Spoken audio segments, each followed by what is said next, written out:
I am Anil Kumar. Welcome to my series on trigonometry.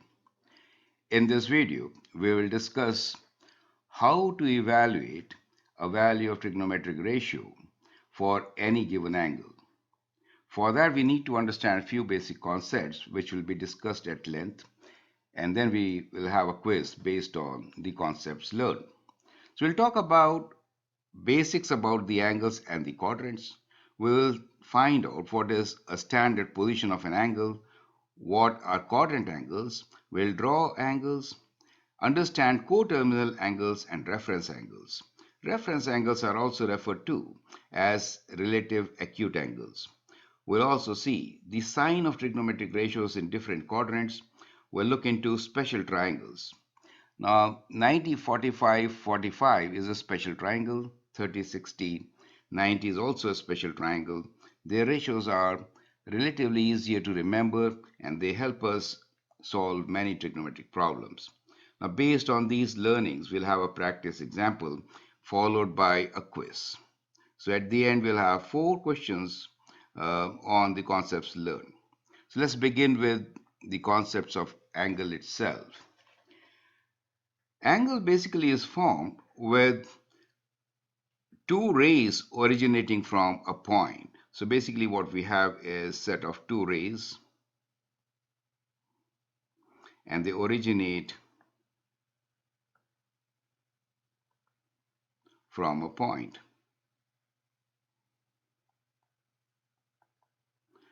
This point is called the vertex. You can always name some points on the angle itself.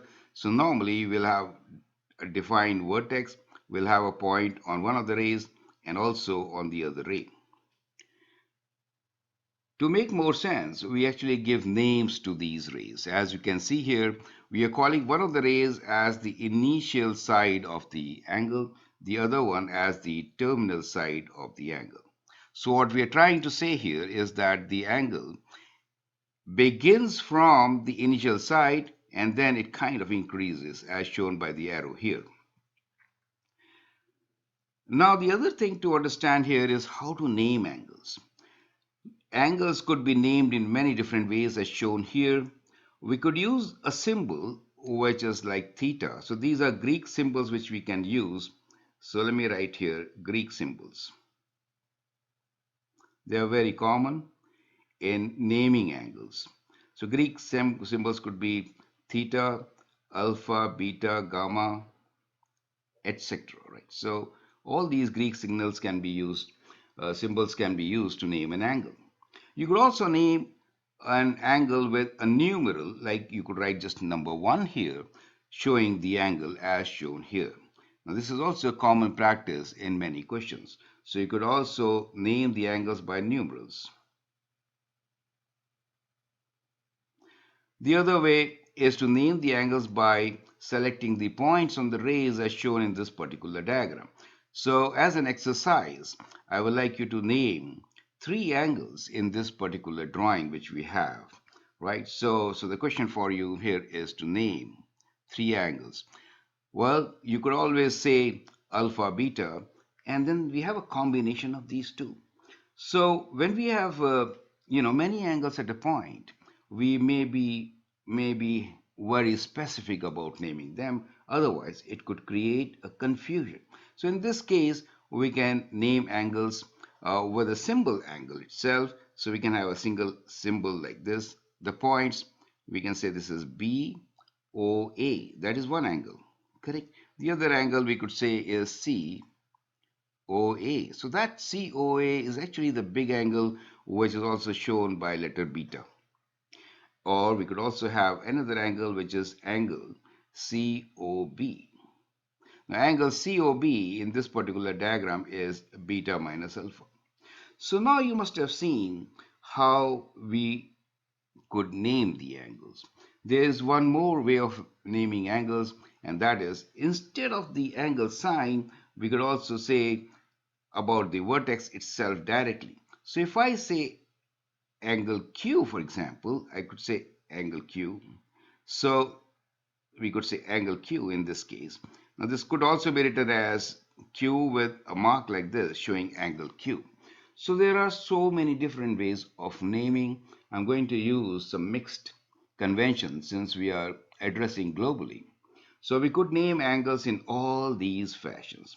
I may also write an angle, for example, here, angle BOA, and this symbol on top of O saying we are specifically looking at the angle alpha here. So I hope you're getting the concept. These are all different ways of naming an angle. Now let's move on and understand what is the standard position of an angle and what are quadrants. Now let us understand the terms, the quadrants, standard position of angles, angles in quadrants, and the quadrant angles. As shown here, in a coordinate plane, you can draw x-axis and y-axis. They intersect at origin and they divide the plane into four parts, as shown here. So here what we have is, that is the x-axis for us, and then we have y-axis. These two intersect at origin O, dividing the plane in four equal parts, and these are called the quadrants as shown. First quadrant is the right top.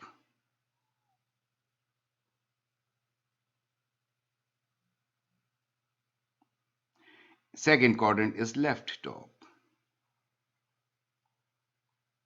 Third is left bottom. And the fourth is right bottom.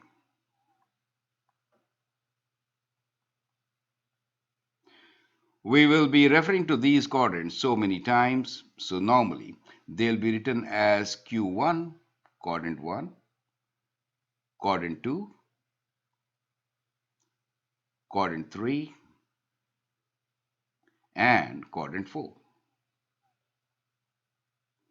So whenever I write Q2, it means quadrant 2, which is the quadrant on the left top. So that is how we'll recognize our quadrants and refer to them. So now we know what are coordinates in a coordinate plane. If I have a point at this place, let's say this point is S, in that case the point lies in quadrant 3. If I have a point, let's say point Q, located at this point, this lies in quadrant 2. Now let's look into the definition of standard position of an angle. As we discussed earlier, the angle is always formed with initial and the terminal arm as shown here. We could also place this angle on the coordinate plane. So when you place your angle on the coordinate plane with initial arm along the x-axis and the terminal arm rotated from that, then we say that the angle is in standard position. Let me explain it once again. So on a coordinate plane, we have x-axis and y-axis. Think about the angle beginning from the positive x direction. So we have both the arms at present at the same location. We'll call this as our initial side. As written here, we could say initial arm or we'll say side, either of the two things. Now when we talk about angle, we need a vertex. The vertex is at origin. So what we notice here is that we have initial side or arm along x-axis. Then the vertex is origin.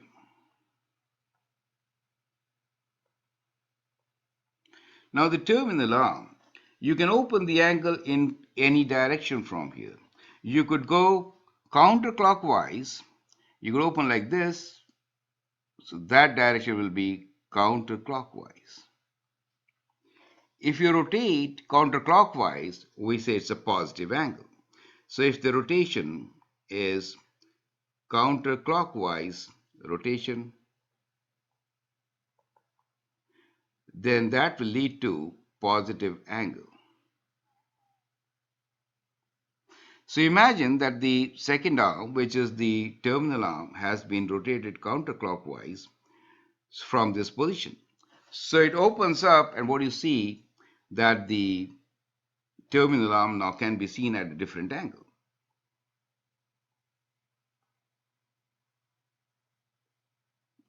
We'll name this angle as theta. So in this particular case, the angle theta is positive. That is how we have shown it right there. So on the coordinate plane, we have initial arm and terminal arm. At this position, when both are together, the angle is 0. So at this position, theta equals to 0. Now, in this position here, theta is an acute angle. It is less than 90 degrees. Now, when it is along the y-axis, we get the angle of 90 degrees. When it was lying in the x direction itself, it was 0 degrees. And when you further open it, then the angle formed is 180 degrees, a straight angle. If the angle is in quadrant 2,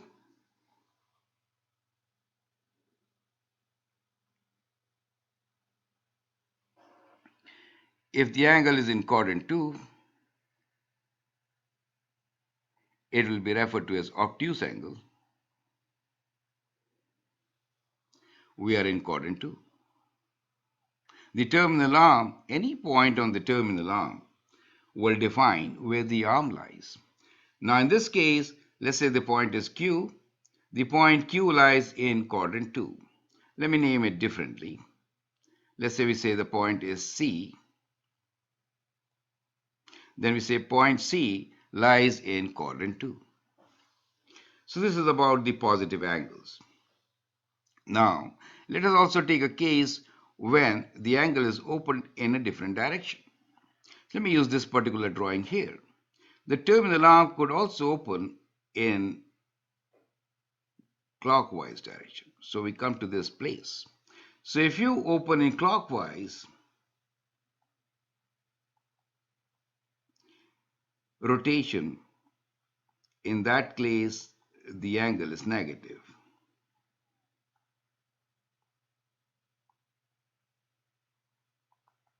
So a particular position seen as a rotation from the initial arm can tell you whether the angle is positive or negative.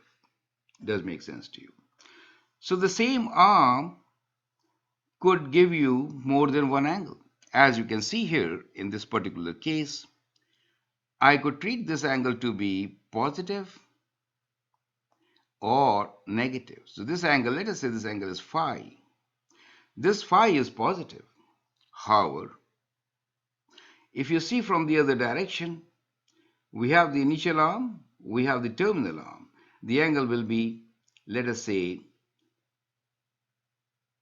alpha. In that case, as you can see, alpha is different from phi. It is basically equals to 360 degrees minus phi.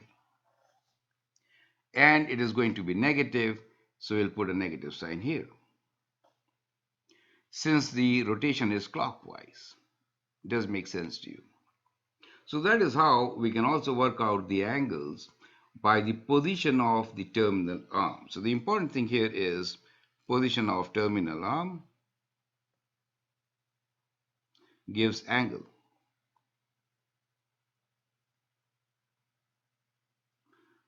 And rotation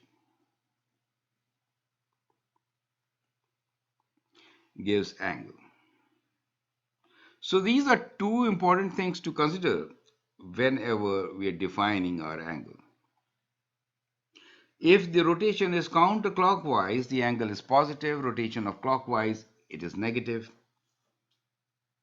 and number of rotations may change the angle also. So we could also get to the same point by rotating it a couple of times. For example, I could make an angle like this. Now this angle which I have made is 5 plus 360 degrees. Since I made another full rotation with the terminal arm. So a same point on the terminal arm may signify different angles. So that is kind of very important understanding. Correct? Now let's look into the next point, which is talking about angles in quadrants. So as we have seen here, the terminal arm could be in any position. So getting back to one of our diagrams, the angle, as we have seen, could be in any quadrant. So if I have terminal arm, as shown here in quadrant 3, any point on the terminal will lie in quadrant 3. We say that the angle is in quadrant 3. Correct? So that is how we define the quadrant of an angle. Now let's look into drawing angles, and then we will discuss further the concept about angles in quadrants and the quadrantal angles.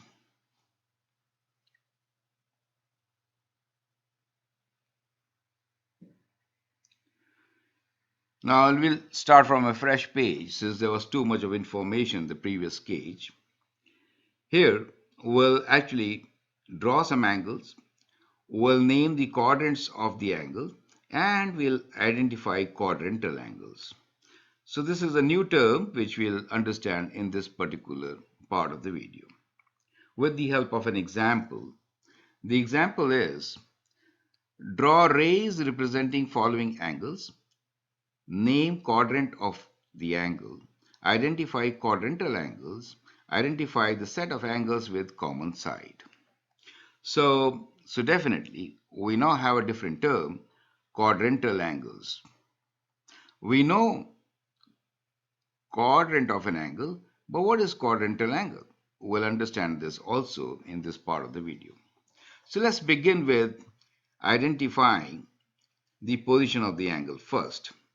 So there are 6 angles which we will be drawing here, starting with 45 degrees, B is 300 degrees, C is minus 90.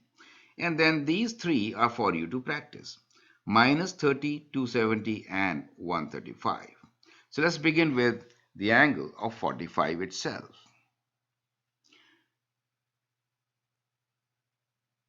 To draw an angle, we have to begin with the initial side along the x-axis. Now, we'll rotate, since 45 degrees is positive, we're trying to do 45 degrees. Since 45 degrees is positive, we'll open the terminal arm in counterclockwise direction to 45 degrees. And so we get the terminal arm. We could name these points as O, starting from A to B. So the angle AOB is 45 degrees. Okay? Now let's try to name the quadrants. It is in the right hand top corner. So we'll call this as the angle in quadrant 1. So we have an angle in quadrant 1. So that is how we find the name of the quadrant in which it lies. Now, before we move further, let's understand what is quadrantal angle.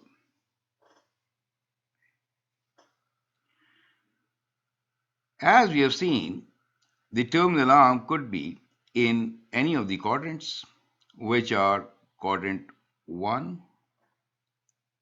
quadrant 2, quadrant 3, or quadrant 4. But the terminal arm could also be on the x or y axis. So let's say this is the initial arm, and when you draw an angle, you happen to come on the y axis itself. Now this is a point which is in neither quadrants, right? any point on the axis is not in any other quadrant. These points are called quadrantal angles. So, when the terminal arm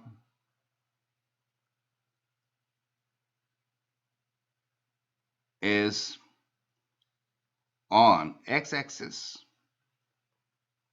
or y-axis, then we say it is a quadrantal angle.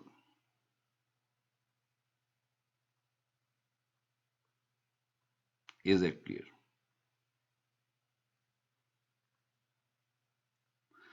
So whenever the terminal arm is aligned with x or y axis, in that case we have a quadrantal angle, because we cannot say whether this point is in quadrant 2 or in quadrant 3. So we have a new term here. Okay.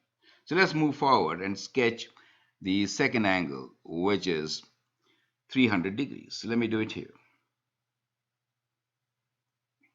To make 300 degrees, we'll begin with the vertex, align initial arm, and rotate. This is positive. And so we're going to rotate clockwise, counterclockwise to 300 degrees. So we get to a position which is in quadrant 4. And that is your 300 degrees. So it's a good practice to write the angle as shown here. So that is how you could make an angle of 300 degrees. This lies in quadrant 4. Correct? Let's do the next one, which is minus 90 degrees. Minus 90 degrees means that you'll begin with the initial arm along the x-axis. Clockwise rotation gives you negative. So that is minus 90 degrees. And you are in between 3 and 4 quadrants, and that is your quadrantal angle. Is that clear? So that is how you can answer such questions. I'd like you to do the rest 3, which could be, I'll just show the solutions here. So once you've done, you can check with my solution. When we say minus 30 degrees, that means we'll go clockwise 30 degrees. So this is minus 30 degrees. When I say 270 degrees, in that case, we are rotating it counterclockwise, and that is 270 degrees. 135 degrees will mean that we are rotating it, since it is positive, 135. So kind of like this, right? So this angle here is 135 degrees. The name of the quadrants will be, this is quadrant 1, this is quadrant 2, quadrant 3, and quadrant 4. So you can see that minus 30 degrees lies in quadrant 1. 270 degrees is quadrantal angle. So I'm just writing Q for that. We don't know which quadrant. And 135 is in quadrant 2. And that is how you will show with initial arm along the x-axis. Is that clear to you? Correct? You can label 0 at the origin, x and y axis. And the arrow shows positive or negative direction. This is a counterclockwise, which says positive, and this is clockwise, which says negative. Perfect. Now let's move on and see other definitions related to angles. Now here's a very important term which is called coterminal angle.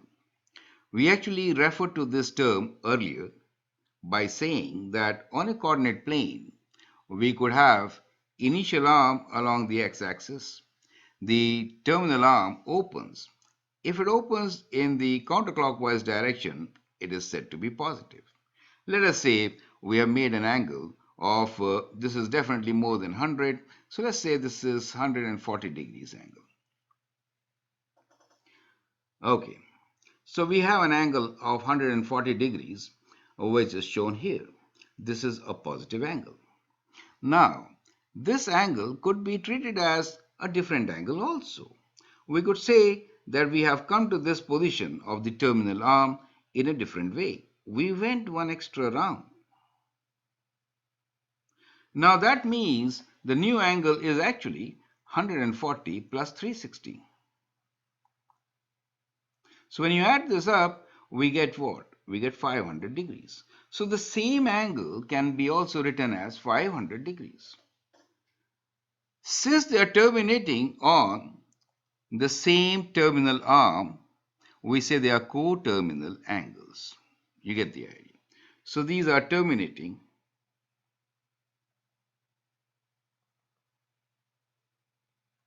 on the same terminal arm. And these are called coterminal angles. Is that clear to you? So that is how we define the term. Could you name some other angles for the same terminal arm position? Well, we could go in a different direction. That is to say, we could also see that this angle also terminates on the same position. Now that happens to be negative since we went clockwise, and the angle will be 360 minus 140, but negative because of clockwise. Correct? So that gives you an angle of 220 degrees. So we'll write this actually as minus 220 degrees, not positive. You get the idea. Minus because it is a clockwise direction. So we'll put minus outside. Is that clear to you? Correct? So clockwise will be negative angle. But all are representing the same set of initial and terminal arm. So the important point here is to look into the position of just two things. One is the initial arm and the other one is the terminal arm.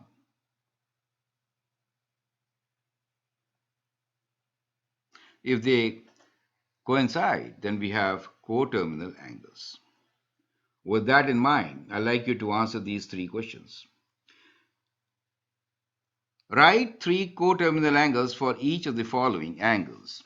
So the first one is 40 degrees. So if I have 40 degrees, in that case, what could be the different angles? So let's do 40 degrees here. I could sketch 40 degrees. It will definitely be in quadrant 1, and that is 40 degrees. We could refer to 40 degrees as an angle going like this. So we could call this as 40 degrees plus 360 degrees, which is equal to 400 degrees. We could also refer to this angle as starting in the clockwise direction, which will be negative. So it is going to be negative of 360 degrees minus 40 degrees, which is minus 320 degrees. Does it make sense to you? So we can write the same angle theta equals to 40 degrees as 400 degrees or minus 320 degrees. Likewise, you can add more rotations. So what we notice here is that plus or minus 360 degrees from the given angle theta gives you coterminal angles.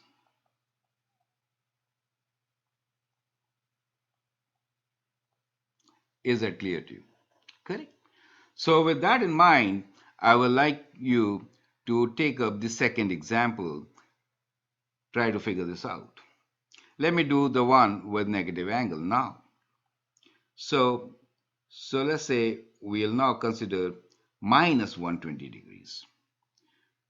We'll begin with the initial arm, rotate clockwise direction for negative angle.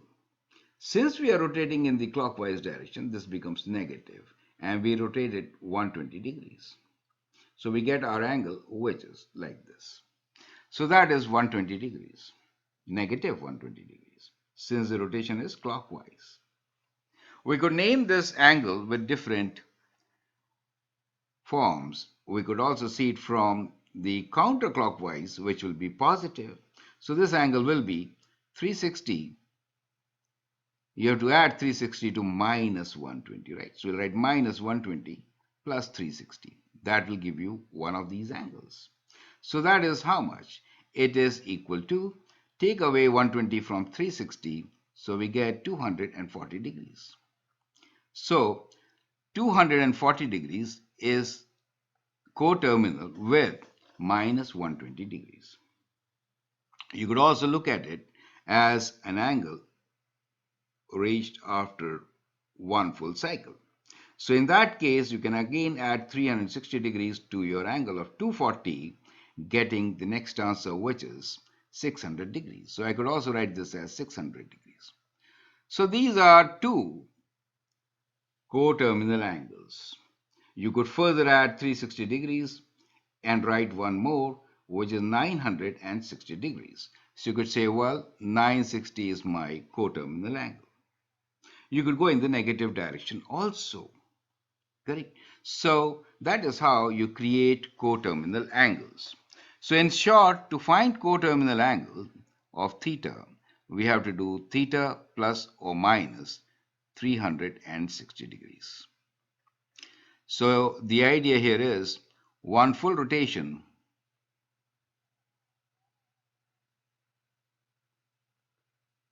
leads to coterminal angle,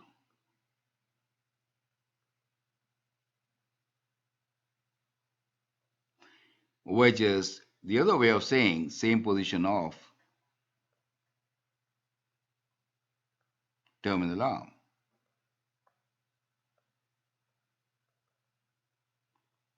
Is that clear to you? Perfect. So with that in mind, let's move on and take the concept of reference angle. Now, reference angle is an extremely important idea which helps us to figure out the value of trigonometric ratios. So the term here is reference angle. We also call it related acute angle. So the term acute angle is kind of clear that we are talking about the angle theta, which is in between two values, which is 0 degrees or 90 degrees. Now, whenever the angle is between 0 and 90 degrees, we know it is always positive.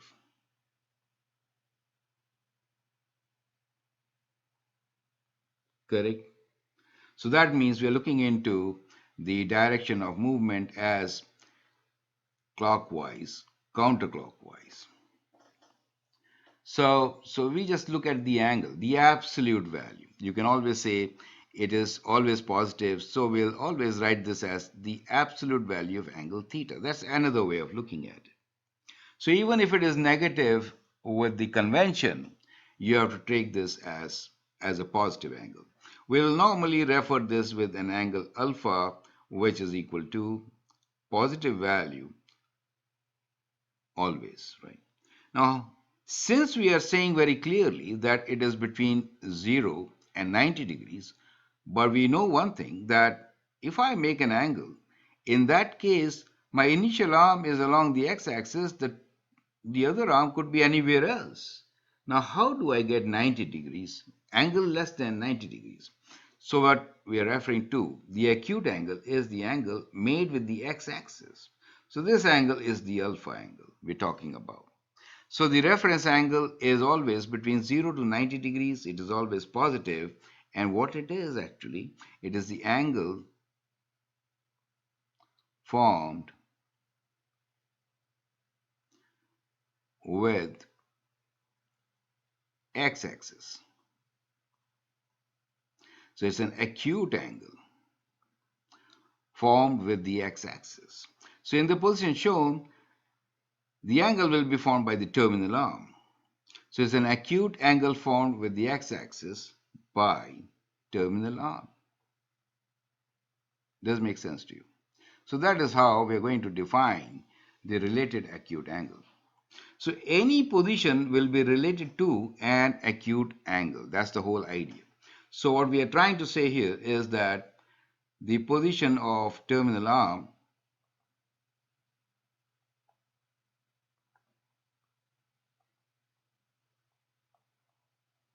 is related to acute angle, which it makes with x-axis. So that is what we mean. Perfect. Let's try to understand this with the help of the example itself. Example number 3 is find reference angle for each of the following. The very first one is sine 300 degrees. So we have to find reference angle of each of the following means for 300 degrees. In later half, we will see how to evaluate the value of sine 300. So let's first concentrate only on the angle part. So we are saying 300 degrees means we have an initial arm right there along the x-axis, and then we do the rotation and come to a position of 300 degrees. So this angle here is 300 degrees. But the idea is how much is the angle which it makes with the x-axis? Well, this angle is 360 degrees minus 300 degrees, which is equal to 60 degrees. So we'll say the acute angle alpha is 60 degrees. Does it make sense to you? So this angle here, which we just showed, is the angle which we're talking about as acute angle. Clear? Let's take the next example, which is minus 210 degrees. To get minus 210 degrees, we'll have to rotate more than 180 degrees. How much more? 30 more, right? So that will be the rotation. So that angle which shown here is minus 210 degrees. Since the initial arm is along the x-axis, the rotation is clockwise. Now in this particular case, the acute angle is right there, correct? And how much is this angle? Well, you went extra 30 degrees, correct? So you could think like this, that it is 210 minus 180 degrees, which is 30 degrees. So the acute angle here is 30 degrees. So here alpha equals to 30 degrees. Is that clear to you? In the previous case, alpha was 60 degrees. Now we'll find the angle for 240 degrees. That could be an exercise for you, correct? So take it as an exercise, try to draw it first. So 240 is less than 270. So there you go. So that is 240 degrees. The acute angle in this particular case is with the x-axis. How much more than 180? This is what you need to answer. So let's take away 180 to get the answer. So it is definitely equal to 60 degrees. So the acute angle alpha is 60 degrees in this particular case. So as you have seen, we have translated the angles into the acute angle form. Now we'll further see how to use this to evaluate the trigonometric ratio. That is our objective. Perfect. Now before that, we need to understand one more concept, and that is, since the angles have signs, the trigonometric ratios also have signs. Till now, we were considering trigonometric ratios for angles between 0 to 90 degrees where they were all positive. So if we have our coordinate plane as shown here, the angle here is 0 degrees, the angle here is 90 degrees, then we have 180 degrees and 270 degrees, and this is also called 360 degrees after one full rotation. Coming back to the sign of trigonometric ratio, let's try to understand the concept. On a coordinate plane, any point P is given to us with the value of x and y. Now this value of x and y could be positive or negative, correct? So that is the x-axis, this is the y-axis, and here is the origin. In quadrant 1, both are positive. In quadrant 2, the x value is negative. So let me write negative for x, and the y value is positive. In quadrant 3, both are negative. And in quadrant 4, the x value is positive but y value is negative. So we are writing the coordinates as positive and negative in the given quadrants. So this is the quadrant 1 for us, that is quadrant 2 for us, quadrant 3, and quadrant 4. As you can see, in different quadrants, we have different positions, which gives coordinate points of x and y as positive or negative. Any general point on a terminal arm, we can say makes an angle of theta. So if this point is, let's say, pxy, in that case, the y value is the vertical value and x value is the horizontal value. So you could always write x as a value of, if the distance is r, as r cos theta, which you learned earlier, and y as r sin theta.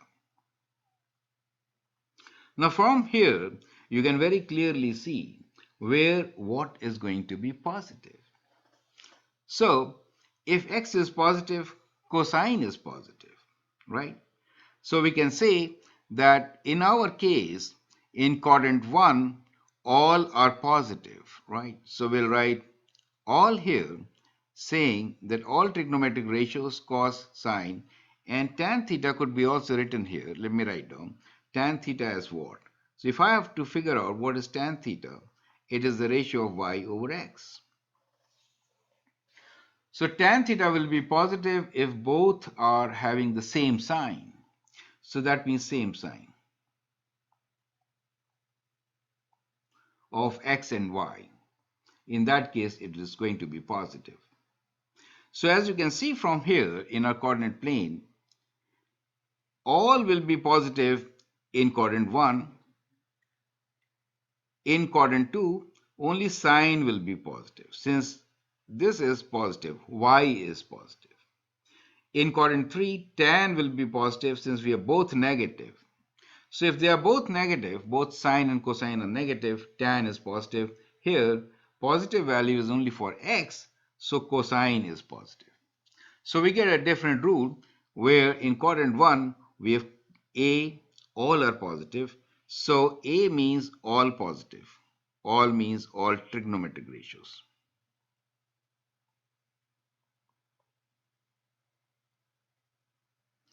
S means sine positive. So sine also means its reciprocal cosecant. Is that clear? T means tan positive, tangent, or its reciprocal cotangent.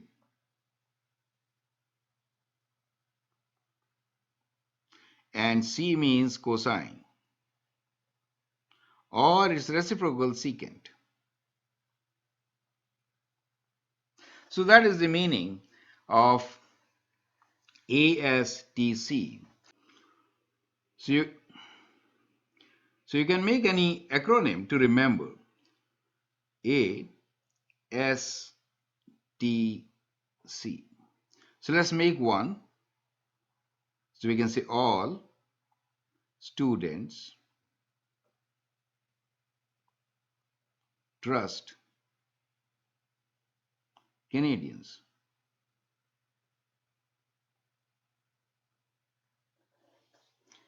Another very popular acronym here is also CAST rule. So let me highlight CAST rule, which you can also use. However, there is a confusion since it starts with C, which is not the first quadrant, but quadrant 4. So the CAST rule actually starts with quadrant 4, right? So it goes from quadrant 4 onwards. So it doesn't start with quadrant 1. So sometimes it creates a confusion. You get the idea, right? So you could use CAST rule, which is so popular in North America. Or you could figure out. So we learned all silver teacup for ASTC. So that is how you could do it. So you have understood that in each quadrant, In the first quadrant, all are positive, all trigonometric ratios. In the second quadrant, only sine and its reciprocal cosine, cosecant. So only sine and its reciprocal cosecant. And in quadrant 3, tangent and its reciprocal cotangent are positive. In quadrant 4, cosine and secant are positive. So for that I've written ASTC, and that is what is important to understand.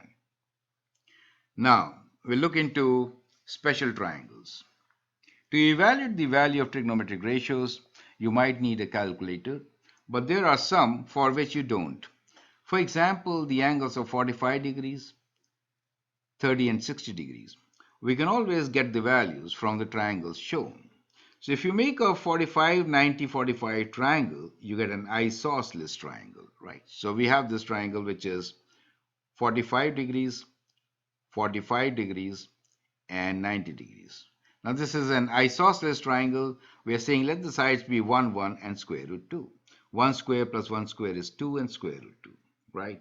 So from here we can get the ratios for sine, cosine and tan. So for sine 45 degrees, cos 45 degrees and tan 45 degrees, you can write down the exact values. For sine it is 1 over square root of 2, for cosine is 1 over square root of 2, and for tan it is 41. You should normally rationalize it, so it is normally written as square root 2 over 2 for sine and cosine. Well, for tan it is 1. So these are standard values which you should remember. Now here is the other special triangle, which is 30 degrees, 60 degrees, 90 degrees triangle. The sides are 1 square root 3 and 2. You must be wondering how I am writing the values so fast. Well, you have learned earlier, SOHCAHTOA. Sine is the ratio of opposite to hypotenuse, cosine is adjacent to hypotenuse, and tan is opposite to adjacent. So I'm just using these ratios. So if I have to write the value of sine, I'm looking into opposite side, so that is opposite. So let me write down here, sine of 60 degrees, for example. Opposite side is square root of 3, and the hypotenuse, which is this, is 2. So I get my ratio as square root 3 over 2. Similarly, I could write down the value for, let's say, cos. Cos of 60 degrees will be adjacent. So this is the adjacent side of 1 over 2. Tan is opposite over adjacent. So square root 3 over 1. So I could write this as square root 3. Is that clear to you? So these are the values for sine, cosine and tan of 60 degrees. Let's write down for 30 degrees now. So sine of 30 degrees will be, you have to look from this side now. So the opposite side is 1. So we could write this as 1 over 2. As far as the cos of 30 degrees is concerned, the adjacent is square root 3. So we get square root 3 over 2. And the tan is the ratio of opposite to adjacent, 1 over square root 3. Or you could rationalize and write this as square root 3 over 3. So these are your special triangles and the value of sine, cosine and tan for the angles of 45 degrees, 30 degrees, 60 degrees. In this example, we'll consider quadrantal angles and we'll see how to evaluate trigonometric ratios for quadrantal angles. So I'm using the term quadrantal angles. Let me define this. So you're talking about quadrantal angles.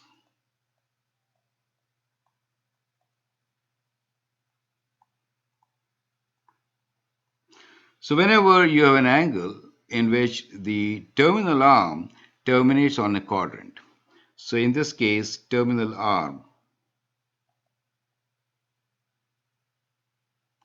is along x-axis or y-axis. So in a coordinate plane, as you know, the initial arm is always along the x-axis. Now, if the terminal arm is, let us say, on the y-axis or x-axis in this fashion, then we say it is a quadrantal angle. So any of those positions. Now also consider the positions as a point on the terminal arm. The point here could be written as 1, 0. Then we could write this point as 0, 1, this point as minus 1, 0, and here 0, minus 1. So those could be the 4 points on the coordinate plane along with the x and y axis, unit away. So you can always say, so what we are considering unit away points from the origin O. Now that helps to evaluate the values. So if we have a point P which is xy, in that case, and we know that the value of x and y is on a unit circle. So if this is a point on a unit circle, as shown here, in that case, what we know here is that the value of sine theta is basically equal to y value. The value of cos theta is value x, and the value of tan theta is the ratio of y over x. So this is kind of important to understand. That should help you to answer this question. Okay, so let's begin with answering. You can also pause the video and answer your question. Sine of minus 90 degrees is what? Cos of 180 degrees with the negative sign is what? Tan 720 degrees is what? What is the value of sine 540, tan 450, and cos of minus 630 degrees? So I'll take up 3 of them, and the other 3 will be for you to answer. So let's begin with sine of minus 90 degree. So sine of minus 90. So that means we'll open in the clockwise direction from the initial arm and we land up here. So the point which we are referring to is right there. Do you see this point? So this point gives you the sine value, and the sine value is the y value of minus 1. So you get your answer. Correct? Since the point here is 0, minus 1, sine is the y value on a unit circle. Correct? That is how you will answer this question. The next one here is cos of minus 180. Minus 180 really means that you open in the clockwise direction. So you'll end up here. You will consider a point which will be minus 1, 0. So cos of minus 180 degrees is equal to the x value, which is minus 1. Does it make sense to you? So cos is the x value minus 1. Correct? Let's take the value concerned with tan now. So let's say tan of 720 degrees. So when I say tan of 720 degrees, it really means that we open up from the initial arm, positive. How do you get 720 degrees? Well, you make circle 360, another circle 720. So that gives you tan of 720 degrees. Since you landed up here, which is along the x-axis, I could consider a point which is 1, 0. Tan is the ratio of 0 over 1, which is 0. So we get the value as 0. So now we can write down these answers as minus 1 for tan sine of minus and sine of minus 90 degrees. For cos 180 degrees, we get the value of minus 1 again. And for tan, we get the value of 0. So those are the answers for us. Is that clear to you? That is how you have to answer the rest of the questions. Okay. Now let's take up the next example, which is express the following in trigonometric ratios of acute angle. So what does it mean? It means that we have to write the trigonometric ratio in terms of angle alpha, right? So we have to find reference angle.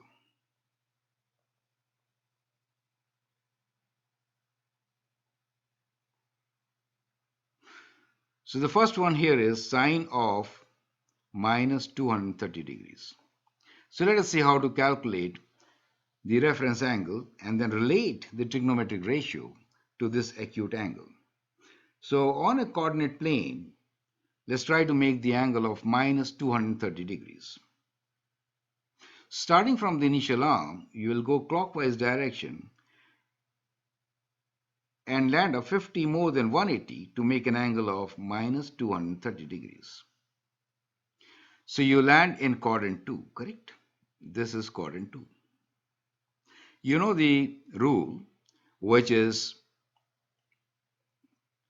all are positive in quadrant 1, sine is positive in quadrant 2, tan is 3, and cosine in 4.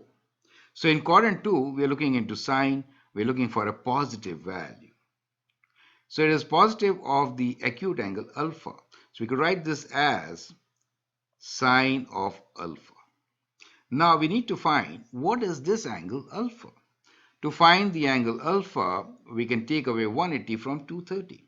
So if I do 230, take away 180 degrees, I get the value of 50 degrees. And therefore, I can write down my answer, which is sine of minus 230 degrees is equal to sine of 50 degrees. Is that clear to you? So that is how you are going to solve such questions. Now let's take the second example for practice. So this time it is minus 175. So the question here now is cos of minus 175 degrees. Sketch the angle first. Starting from the initial arm, minus means going clockwise slightly less than 180 degrees. So let this be the position for minus 175 degrees. The acute angle in this particular case, alpha, is how much? Well, it is 5 degrees, correct? So you can say 180 minus 175 is 5 degrees. So that is the angle alpha. You are in which quadrant? These are the questions you need to answer. All are positive in quadrant 1, sine in 2, tan in 3, cosine in 4. So in this quadrant, cosine is negative, and therefore you can write cos of minus 175 degrees as negative of cos of the acute angle 5. Perfect. So that is how you're going to answer your questions. Now let's take the last example, which is tan of 500 degrees.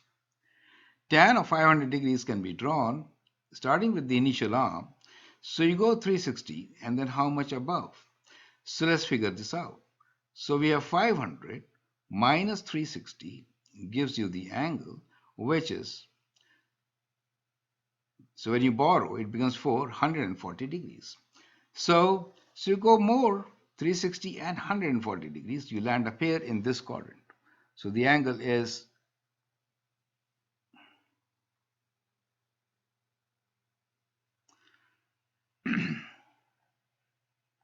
let's redraw. So in this particular case, we figure out that the initial arm starting with positive x-axis, 500 degrees means we go one full circle of 360 degrees and then additional 140 degrees to land up with the terminal arm position in quadrant 2. So that gives you 500 degrees and we land up in quadrant 2. Applying our rule, all are positive here, sine is positive, tan is positive, and then cosine in quadrant 4. You also say this is a cast rule, right? So we are looking into tan of 500 degrees. We know we are in quadrant 2, so it has to be negative. So it is negative. What is the acute angle? So we need to find the acute angle now. The acute angle, as you can see, is 180 degrees take away 40, which gives us 40 degrees. So this acute angle is 40 degrees. So we get the answer as minus tan of 40 degrees. Did you get it? How we got this angle? Well, the rotation was 360 plus 140. So we have to take away from 180 degrees 140 degrees to get the related acute angle of 40 degrees. So that is how we found our answer. Is that clear to you? So this is the way of writing the trigonometric ratios in terms of acute angles or reference angles. So we also refer to this as reference angle. Clear? Let's take the next example, which is question 3 for us. Here is question number 3. Given theta is an acute angle, express the following in terms of sine theta, cos theta, or tan theta. So we have to write each trigonometric ratio with reference angle. That is the exercise for you. So I'd like you to pause the video, answer this question, and then look into my suggestions. So I'll do 3 of them. The other 3 will be like your test questions. So let's take the very first one, which is we're talking about sine of 180 minus theta. Theta is given to us as an acute angle. So let's say that is the angle theta for us. Now what is 180 minus theta? 180 minus theta will make this angle in quadrant 2. So this angle here is 180 minus theta. Do you see that? Now you also know the rule, that is, these are your quadrants, quadrants 1, 2, 3 and 4. In each quadrant, the value of all is positive here, only sine is positive in 2, tan in 3, and cosine in 4. Since we are now looking into sine and we are in quadrant 2, we know it is positive, and therefore we could write this as sine of 180 degrees minus theta as equal to sine theta. Is that clear? So the steps involved are sketch your angle, find the quadrant, and then check with your rule. You call it a CAST rule or ASTC rule. All students trust Canadians. Sine is positive in quadrant 2, and therefore we wrote this as positive sine theta. Correct? Let's take the next example. I hope it will be clear soon. So the next one here is, we're now talking about cos of 180 plus theta. Let me write down cos of 180 degrees plus theta first. So that means you're looking into the angle, acute angle theta. When we say cos 180 plus theta, that means right across. So the angle of your concern now is this. That is 180 degrees plus theta. You are now in quadrant 3. And in quadrant 3, cos is negative. Cos is positive here, right? So if you apply the cos rule, which is written like this, you know it is negative. And therefore, you can now write down that cos of 180 degrees plus theta should be negative of cos theta. Is that clear to you? So find the quadrant in which you terminate, and then you know your answer. Let me take the next one here, which is tangent 360 minus theta.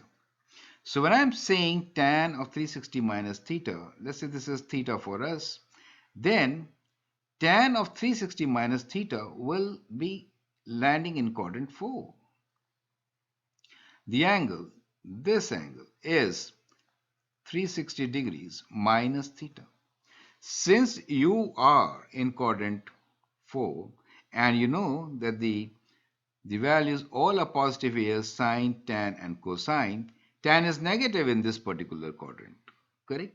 Since tan is negative, we'll write down tan of 360 degrees minus theta as equal to minus of tan theta. So you need to find the quadrant and then write down the answers. So I hope that makes sense. So that is how you're going to solve this particular question. Correct? So I hope you can do the rest. So let's move on and take the fourth question now. Now here is the last question of our exercise, question number 4. Find exact value of sine 210 degrees, cos minus 240 degrees times tan of 405 degrees. So let's figure out their values and then find the solution. So let's begin with sine of 210 degrees. So sine of 210 degrees will be what? Consider the position first.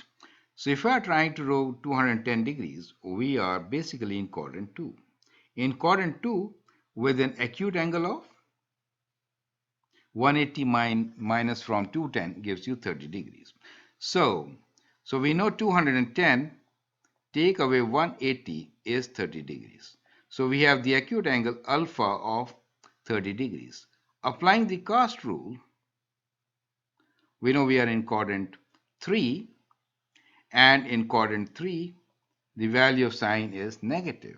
So we could write this as equal to negative of sine of acute angle, which is 30 degrees. To find the value, I'll have to sketch the special triangle. So let me sketch the special triangle here. In the special triangle, the sides will be, if this is 60 degrees, 90 degrees, will be 1, 2 square root of 3.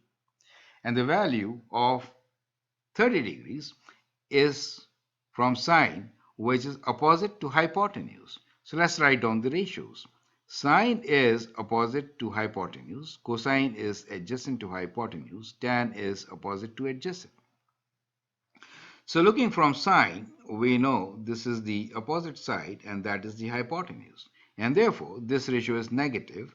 And for 30 degrees, the value is minus half. So you get the value of sine 210 degrees. Is that clear to you? Correct? So same steps follow for cos of 240 degrees with a negative sign. So let's find the value. So now we'll work with cos of minus 240 degrees. So cos 240 for minus 240 means you're looking into the value. Minus 240 means it is going in this direction. You are in quadrant 4. Applying the cast rule, and you know you are in quadrant 2. It is negative, so you can write this as negative cos of, find the acute angle. So what is the acute angle here? In this case, the acute angle is 240 minus 180, which gives you 60 degrees. So it is 60 degrees. The value of 60 degrees, use special triangle. Cos of 60 is half, so you get the value as minus half. Is that clear? So we got the value for sine of 210 degrees as minus half, and cos of minus 240 degrees also as minus half. Now, let's find the value for tan of 405 degrees. So we'll now calculate what is tan of 405 degrees. Tan of 405 degrees can be written as tan of 360 plus what? Well, 360 plus 45 degrees. So which is same as tan of 45 degrees, which is same as 1. So that is another way of finding the value. Correct? Now we are in a position to find the answer. Correct? So let's do it. So we need to find what is the value for sine of 210 degrees times cos of minus 240 degrees times tan of 405 degrees. So let's multiply. So we have minus half times, we have here minus half for cos of minus 240, and for 405 we got 1. So we have our answer as positive 1 over 4. So our answer here is 1 over 4. Is that clear to you? So these are the steps involved to answer such a question. So you can individually find the value for each trigonometric ratio, substitute and get your answer as we did. So I hope that helps. So with that we come to an end of our video where we learned a lot about quadrants and finding angles. So now let us summarize our learnings. We learned that in a coordinate plane we have x and y axis. They intersect at origin, dividing the plane into 4 quadrants. We call them quadrant 1, quadrant 2, quadrant 3, and quadrant 4. We know that the trigonometric ratios are sine is opposite over hypotenuse, cosine is adjacent over hypotenuse, tan is opposite over adjacent. Now, based on the values of x and y in each quadrant, we know that in quadrant 4, C, cast rule, cosine is positive. In quadrant 1, all are positive. In quadrant 2, sine is positive. And in quadrant 3, tan is positive. You can remember this as All Students Trust Canadians, ASTC. Now, to evaluate any particular trigonometric ratio, which is the main idea here, we need to first figure out what could be the sign of trigonometric ratio, work with special triangles, and then find the value. Key was to find the reference angle.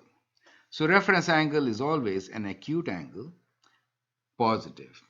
The angle which is made with the horizontal x-axis. So once you write your trigonometric ratio in terms of reference angle, you are in a position to calculate the value of trigonometric ratio as we did with the help of examples. So I hope that makes sense. Feel free to write your comments, share your views, and if you like and subscribe to my videos, that'd be great. Thanks for your time and all the best.